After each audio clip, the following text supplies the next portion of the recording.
안녕하세요. 8월 23일 화요일 마이드라에 오신 여러분들을 환영하고 축복합니다.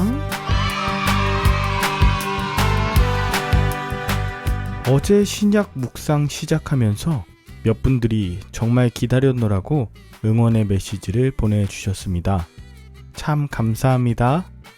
저도 마이드라를 준비하다 보니 벌써 9월 하반기 사역이 시작된 듯 희망의 미래를 사는 것 같습니다. 그러면 오늘도 말씀을 통해 인도함 받을 하루를 기대하는 마음을 담아 힘차게 마이드라를 시작해 보도록 하겠습니다. 자, 출발. 자, 출발.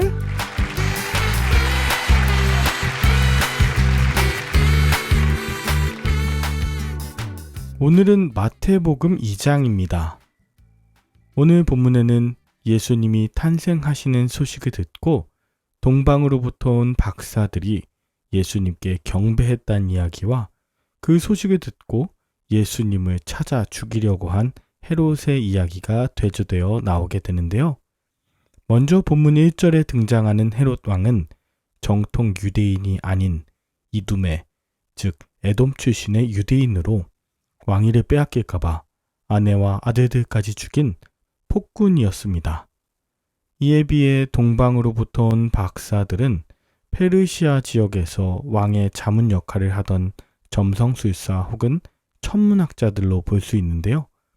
당시 그리스 헬라 시대의 영향으로 고대 근동의 많은 나라들이 이 천문학에 관심을 가졌었습니다.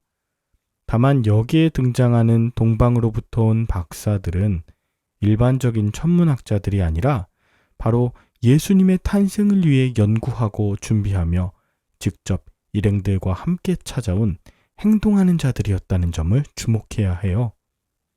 이들이 유대인의 왕으로 나신 예수님을 경배하러 예루살렘까지 왔을 때 헤롯 왕과 온 예루살렘은 듣고 소동했다 합니다. 이 소동한다는 것의 본래 뜻은 불안하고 고민하고 괴로워하다라는 뜻을 갖고 있어요. 헤롯은 자기 왕위를 빼앗길까봐 또다시 마음이 흔들리고 불안해졌고 예루살렘 주민들은 이 일로 정치적 소요가 일어나 자신들의 안전이나 재산, 기득권의 변화가 생길까 근심이 되었다는 뜻입니다.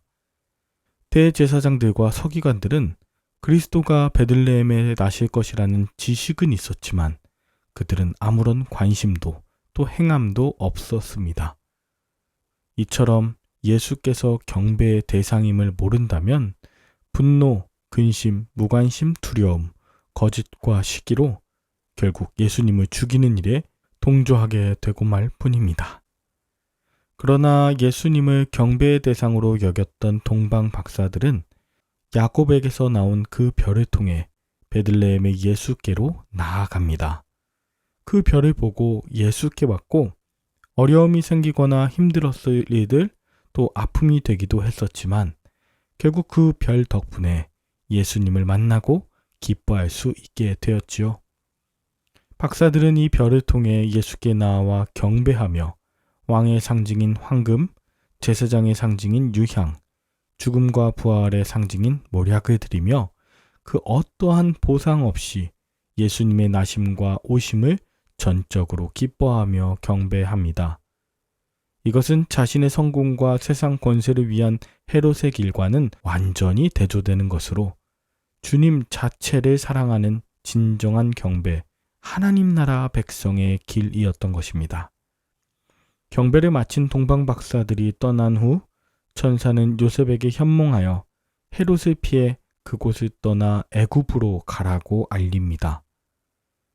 요셉과 마리아는 비록 밤이긴 했지만 그 즉시 일어나 준비를 하고 그곳을 떠나 순종했던 모든 것, 바로 그 가정의 중심이 예수님이었기 때문입니다. 한편 헤롯 대왕은 자신이 박사들을 속였음에도 불구하고 자기가 박사들에게 속았다고 생각하면서 아기 예수 때문에 자신의 왕위가 위협을 받을까봐 군인들을 보내어 그 인근 2세 이하 남자 아기를 다 죽이게 합니다. 출애굽기 1장에 나오는 애굽의 바로와도 같은 어리석은 모습이죠. 이토록 자기 중심적인 헤롯으로 인해 그 땅에는 자식을 잃은 어머니의 우는 소리로 가득하게 되었습니다. 그때 그 어머니의 마음은 어떠했을까요? 우리도 이러한 상황을 만나는데 결국 헤롯을 향해서는 한마디도 못하면서 아기 예수 때문에 이런 일이 일어났다며 오히려 예수님을 원망하는 때도 있습니다. 결국 헤롯이 죽은 뒤 천사가 요셉에게 현몽하여 이스라엘로 돌아가라 합니다. 요셉과 마리아는 이 때가 될 때까지 애굽에서 기다렸던 것입니다. 그리고 그들은 작고 멸시받는 동네인 갈릴리의 나사렛에서 살게 됩니다. 그러나 요셉과 마리아는 예수님 중심의 가정을 이루며 낮은 자리에 보내시는 것 또한 감사함으로 감당합니다. 예수님이 계시는 자리는 비록 작고 비천한 곳이라 하더라도 존귀하고 기쁨 넘치는 곳이 됨을 잊지 않아야겠습니다. 여러분은 오늘 본문을 통해 무엇을 느끼셨나요?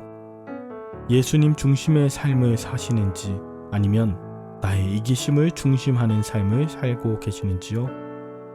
복음을 위해 참고 기다리고 때로 어려움을 당하는 상황 앞에서도 여전히 주님을 경배하는 자리에 있기를 선택하실 수 있으십니까?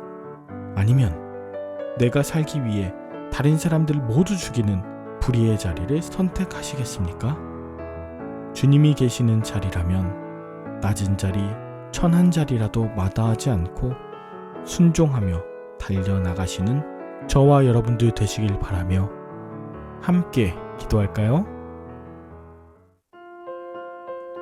하나님 아버지, 하나님을 섬긴다 하면서 사실은 나 스스로를 경배하던 지난 날들을 돌아봅니다. 세상의 권세자와 나의 지식과 경험을 우상 삼지 않게 하시고 누군가를 예수님께로 인도한 별과 같은 인생으로 우리를 사용하여 주시옵소서. 어렵고 힘든 상황 속에서 하나님의 말씀으로 인도하심을 놓지 않게 하시고 영적인 자녀와 열매가 없는 것 때문에 통곡하는 부모가 되지 않도록 위로하여 주시옵소서. 초라한 동네 나사렛이자 나의 안에 찾아오신 주님을 기뻐하며 경배하는 우리 인생들 되도록 축복하여 주시길 우리 구주 예수님의 이름으로 기도 올리옵나이다. 아멘. 오늘은 마태복음 2장 펴고 읽으시면서 여러분의 자리에서 말씀이 들리는 아침을 맞이해 보시고 내일은 마태복음 3장에 대해 묵상해 보도록 하겠습니다. 오늘도 좋은 하루 되시길 바라며 저는 내일 다시 뵙도록 하겠습니다. 샬롬.